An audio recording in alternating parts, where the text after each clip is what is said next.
Hey there, old buddy, old pal, what seems to be the problem? Okay, first of all, loud. Second of all, I don't know, I've just been thinking a lot about Demasters lately. D what? You know, Demasters, where, you know, a company tries to make a remaster of a game, but it ends up worse than the original somehow, whether intentionally or otherwise. In fact, I've got a good example here. This is a perfect example of a Demaster. Well, what's wrong with it? Well, these first two are just flat out the ROMs pretty much. And the controls are worse.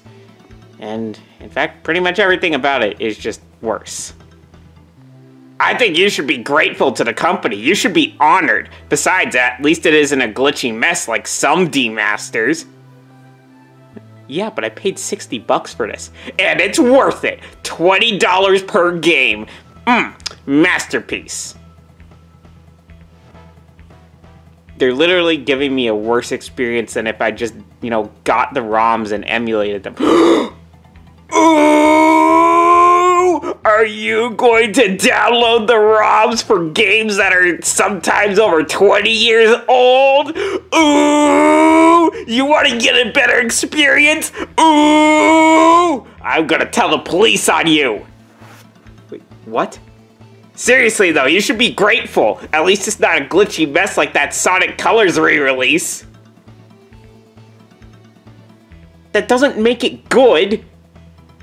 Yeah, it does. Oh, so they put in the minimum effort, therefore I should be grateful. Yeah!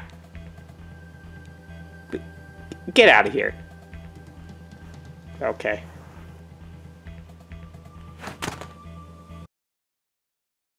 So you've all no doubt heard of video game remasters or remakes in recent years. I mean, at this point they're hard to avoid. But have you heard of a video game Demaster? Probably not, or if so, not until very recently. So I'm here to explain what that is, as well as the issue of the rising amount of Demasters, among other things. A Demaster is any supposed remaster that ends up being worse than the original. Depending on how far you want to go back, this could be applied to stuff like Half-Life Source, a, let's face it, worse version of Half-Life. However, at the time of this video being published, the price of the game is $10, so I'm willing to forgive that a bit. Plus, the game was released in 2003 and was supposed to act as more of a tech demo for the Source engine. Still doesn't excuse the amount of glitches it has, and it's probably the worst way to play Half-Life. But let's turn to more recent examples of questionably, or even definitively, demastered content. So, who here likes remakes more than remasters? To signify the difference, a lot of the earlier remasters were actually similar to remakes more than anything else. If nothing else, the graphics in these games are updated, especially for stuff like remakes of older games. But hey, what company would simply upscale the graphics slightly and then demand the price of a full release for it? Oh hi Nintendo. So I'm not sure if I'd call the entirety of 3D All-Stars a Demaster, but certainly 2/3 of it is. Hey guys, who wants to pay $60 for 2 ROMs and a lazy port? The Super Mario 64 portion might as well be a Demaster since it removed some of the iconic glitches from the original. Okay, yes, I know they're technically using a different version instead, but you can't tell me they didn't know what they were doing here. Also, I'm pretty sure the camera controls were awful upon launch. Sunshine was definitely a Demaster since instead of having actual analog control of FLUDD, you had to press an entirely different button for moving with FLUDD versus being stationary. This may not sound like a huge deal until you've actually played Super Mario Sunshine before. Oh man, holding still. I'm sure I'll get used to it, but this is like, oh, this is. Oh, did they invert the controls on the? Okay. I'm sorry, you want to change your controls? No! Super Mario Galaxy was the only sort of upgrade, and it was more of a side grade than a true upgrade.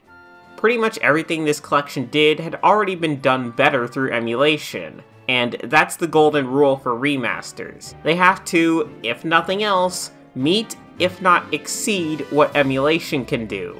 Otherwise, they're completely pointless. But luckily, Nintendo hasn't released any other underwhelming remasters, right?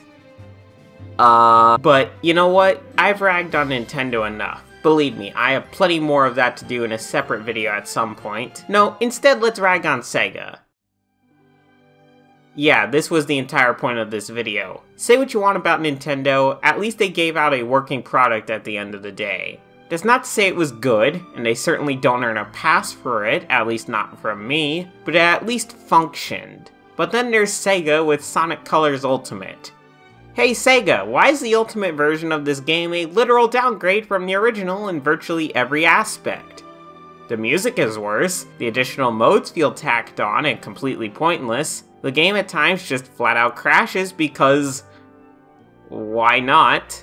And why are you charging $40 for it? Do you want to know the best way to play Sonic Colors at this point? You play it through Dolphin. Remember how I said that a good remaster needs to at least meet or exceed the quality of emulation? Well, that's very much the case here. Speaking of prices though, why are Demasters usually the most expensive ones? So, let me be clear here. I think a $60 price tag is fine, only if either the original was released within the past couple years, or the remaster is really worth that much due to just how many quality of life changes were made. But the other 99% of the time, it isn't worth that much. $60 is not worth it for 2 ROMs and a port, and $40 isn't worth it for something that can be done way better on emulation. But the worst part of all of this? Some of these companies get away with it thanks to their fanboys. Actually, it's okay for Nintendo to charge $60. After all, you're getting 3 remastered games for $20 a piece. That's a good price! Wow, you're right! I'm so glad that I could get a game that was on sale on the Virtual Console for $10 for $20 instead! And quite possibly a worse version too! Or what about the Sega fanboys who tried to claim that Sonic Colors Ultimate wasn't a total mess by saying that once one person was emulating the game, that all other glitches found were because of emulation and could be written off completely. But hey, you know what? I guess you're right. This person recording his Switch screen as Sonic turns into a fish must just be emulation too, right? What the fuck?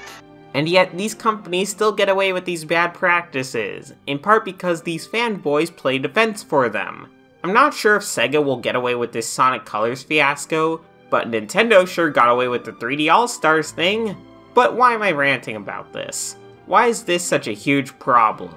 Because companies like Nintendo are comparable to Apple's position in the phone market. Just like once Apple does something, suddenly all the other phone manufacturers do it. Once Nintendo does something, all bets are off as to whether or not other companies will do it too. Granted, a lot of other companies aren't quite as immune as Nintendo. They don't have quite the rabid fanboys willing to defend their every move. But now the argument can be made, well, Nintendo did it. Sega might or might not get away with repackaging an old game in a worse condition and selling it for $40. Who knows at this point?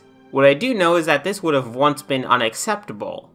Now there are people trying to say, wow, maybe 3D All-Stars wasn't so bad after all. No, both are bad. Nintendo set its own standard and shouldn't be rewarded for doing the absolute bare minimum effort simply because Sega managed to screw up even worse. Is this really the standard we want? Just don't screw up as bad as Sega? Or so long as you charge $50 instead of $60 for ROMs, then it's perfectly fine? I worry that Demasters and other bare minimum remasters and re-releases are going to become more and more common with what's happened here. I genuinely hope I'm wrong here, though. Well, thank you all for watching our very first fully fledged video ever since, we finished videos on that, other person. So yeah, what did you guys think? Please let us know in the comments. Also, I guess, in addition to that, what did you think of, you know, this plush segment? You know, did you think it was good? Do you want them to stay? Oh yeah! Yeah, they loved it! Sonic, I think we'll let them decide for themselves. Ah, come on, you guys loved it, right? Anyway, do you want us to continue the plush segments? Do you want us to just ditch them entirely? And yeah, in general, just tell us what you thought of the video. Thank you all for watching, and take care.